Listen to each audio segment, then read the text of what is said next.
This prison story is about when a man that owed his cellmate a debt did not want to pay him, so he eventually got sold to Freaky Freddy for a box of Nutty Buddies.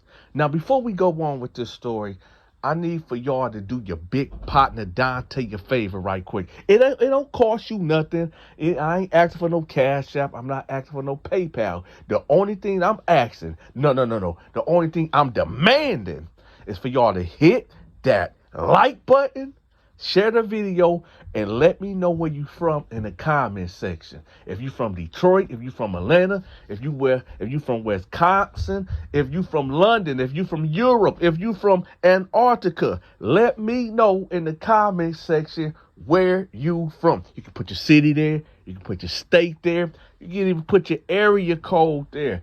Let me know where you're from, and shout out to the most electrifying commentators on YouTube, which is y'all. We back.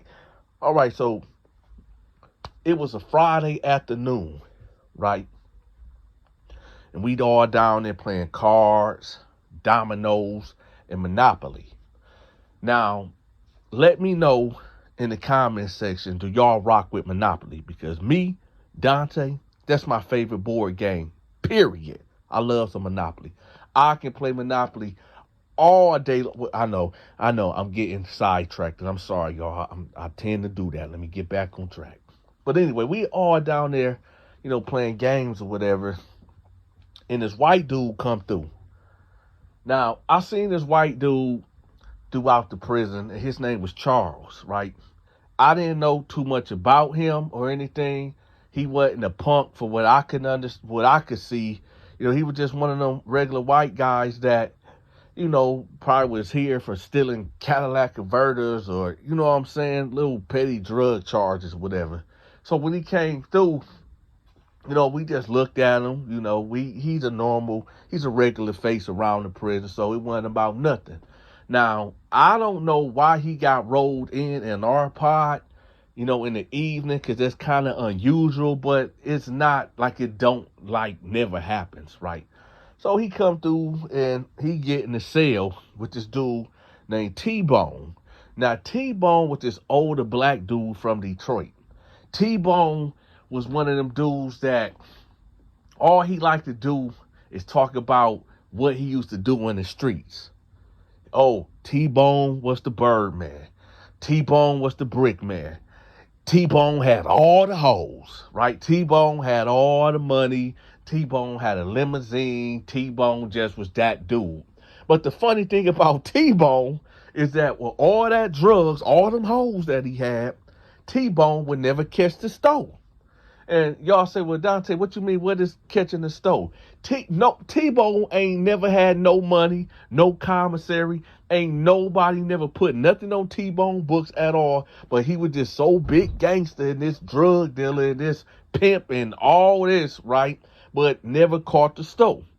So T-Bone was literally one of these guys that would be living off the land. And all my prison dudes know exactly what I mean. Meaning he's going to that chow hall breakfast, lunch, and dinner. He eating that state prison food, right? Y'all notice when I said prison, I know for the people that been watching the live, y'all know who actually say that like that. Shout out to Alabama. But anyway, so like I said, he living off the land. He living raw and rugged. Pause. Right? So whenever T-Bone get anything outside of the 3 meals in the cot, he's going to hold on to that. Now, T-Bone done accumulated maybe 2 bags of Doritos, maybe 2 or 3 Gatorades, and maybe, I don't know, maybe two honey buns. He living raw like that. He's real grateful for whatever that he gets, right? So the white dude, Charles, ended up getting put in the cell with T-Bone. So I'm like, okay, so he in there with T-Bone. Okay, that ain't nothing, right? So over the course of, let's say, 2 weeks, T-Bone and white boy Charles, they in there jailing together. I guess it's a good match, But I noticed, like, every time T-Bone will go to the microwave, white boy Charles would be right there with him, right? And I know a lot of y'all might thinking like, oh, he turned him out. No. This ain't that type of well, it is, but towards the end, right? T-Bone ain't no, he ain't one of them dudes that indulge, okay, at all. And I don't think Charles is neither. But I noticed, Charles always up under T-Bone. Like every time T-Bone hit the microwave, Charles right there with his cup. Charles right there with his bowl, right? So I'm peeping the game. It's like every time T-Bone gets something, Charles won't half of it, right? And that's not normal for y'all to be sellies or whatever that, y'all share, because y'all basically living in the same house together. So, look out for me. I look out for you when I'm hungry. You know what I mean? But I noticed Charles was doing this every day, on the clock every hour. Every time T-Bone hit the microwave and he warming up coffee, who's right there standing to the right of him? White boy Charles. So he hit him up, bam, bam, bam. Now, what I did not know was that white boy Charles was telling T-Bone, like, hey, listen, my mom's, she gonna bless me when on the next week when we catch the stove. I'm gonna repay you back A, B, C, and D. I got you. Right? So I guess this is why T-Bone is allowing him to leech off of him, because white boy Charles basically told him that he's going to be reimbursed and more for looking out for him. Right? Now, here's the dangers of that. Okay? Because I've seen this happen many, many, many times, where you will get a new cat that don't nobody really know, roll up in here, he'll get next to somebody, start borrowing things, telling cats, yo, I'm going to pay you this, I'm going to pay you that. When store day come, I'm good for it. I got you. But then when store day come, he disappears because he done checked in. He done went to the guards and said, yo, I fear for my life, man. They going to try to kill me up in here, man. So they got to take you out of there and put you in a hole. And you'll be in the hole depending on, what sergeant and what captain actually took the case. You could be in a hole for a week, a month, 2 months, 3 months. And you hoping that, okay, maybe the guys that you ran off on done forgot. No. Niggas don't forget. Cats don't forget nothing. I done seen cats that ran that play and they get out and they get put in the same block or the same pod or the same side of the prison. And now they got to explain why they end up going to the hole. And it'll be some BS. Oh, somebody snitched on me. Oh, I got caught with something. But I got you. It's the same. These are just the same penitentiary games that, cats play in the penitentiary. Right? So anyway, I thought when I heard him talking about it, I said, okay, so he just not, I know T-Bone character, and T-Bone just not giving out anything for free. So I figured the white boy is basically, telling him I'm gonna hook you up. I don't know if that's the case, that he's gonna try to check in. I don't know that to be true at this point, right? So anyway, it's Thursday, and now tomorrow is Friday, where we catch the stove, where we can go, when we fill out our bubble slips and see what we get in, what we gonna get from the stove or whatever. So, it's kind of hectic. Me, Al, Tall T, Homicide, we walk in the cell doors with people that we was offering protection to, going to their cells, letting them know, look, we need A, B, C, and D for this week, for commissary, for protection. I'm running what I'm running, what I got going on, me and my homeboys. It's a busy day, right? So I hear, Charles telling him, white boy Charles telling T-Bone, like, yeah, man, it's going down, man. We finna have a stove. We finna get so much stuff, man. We gonna be even running the stove in here, right? And T-Bone like, yeah. He like, yeah, because remember, y'all, T-Bone ain't really got nothing. Like I said, everything that T-Bone get, he value it, he cherish it, right? So now you got this white boy in the cell that's promising you the world, talking about, yo, everything is, man, we about to be living large up in here, right? So he talking greasy, but that ain't really none of my business, because me and my homeboys out there, putting in our orders or whatever. So anyway, Friday come. Here go Dante. I'm coming back with 4 big bags of commissary. You know what I'm saying? I got chips, ramen noodles, Debbie cakes, honey buns, all summer sausages, got the nacho squeeze it, all that. I got everything that you need to live like a king in the penitentiary. Not only that, I got my homies, Al, Torty, Homicide. Listen, we all got big bags of commissary. And me, out of all them bags, I get 40% of everything out of them bags, because that's just how I was living. Now, y'all can say cap and all that y'all want to, but the real ones already know. Right? Anyway, so, you know, I'm in my cell, and I see Freaky Freddy. You know, he comes back. Freaky Freddy got his laundry bags. He got 2 of them. Ain't no thing. And he go to his cell, right? It ain't nothing out of the ordinary. And I know a lot of y'all was wondering, like, thank God, now he's introducing Freaky Freddy. Because Freaky Freddy was irrelevant until this point right here. And you know when Freaky Freddy get, you know, introduced to the story, something about to go terribly wrong. All the way wrong.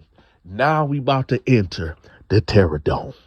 Now, so Freaky Freddy in there, and he busting down his bag, and he putting his stuff up, because y'all know Freaky Freddy runs a store, right? Freaky Freddy don't need nothing. For anybody that don't know who Freaky Freddy is, because I know we got probably 10,000 new subscribers that have no idea who Freaky Freddy is. Let me let you know who Freaky Freddy is.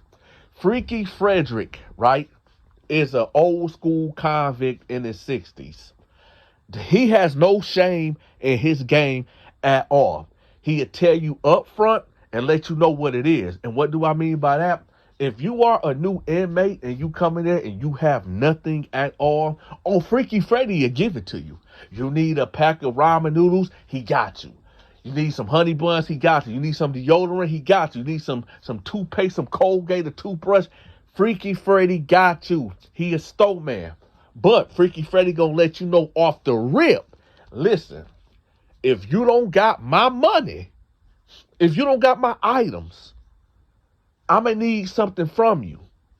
And what I want from you is that. Now, due to YouTube regulation, laws, and policies, I can't go into great detail of what he's going to want back. Let's just put it like this. He don't want no excuses. He wants your manhood.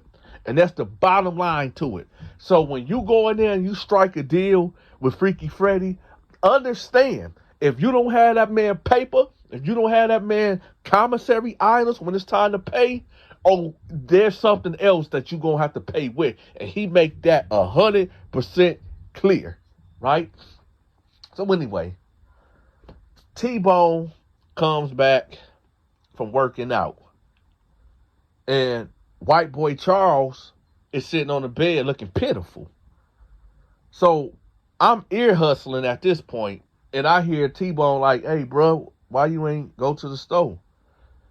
White boy Charles, and I heard this many, many, many times in the penitentiary. White boy Charles like, man, my mom, she ain't sitting. She playing games. T-Bone like, what? He said, yeah, man, my mom, she playing games, man. She talking about her Social Security check. You know, she didn't get that. She didn't have enough, you know, after the bills or whatever. So T-Bone like, okay, what that got to do with me?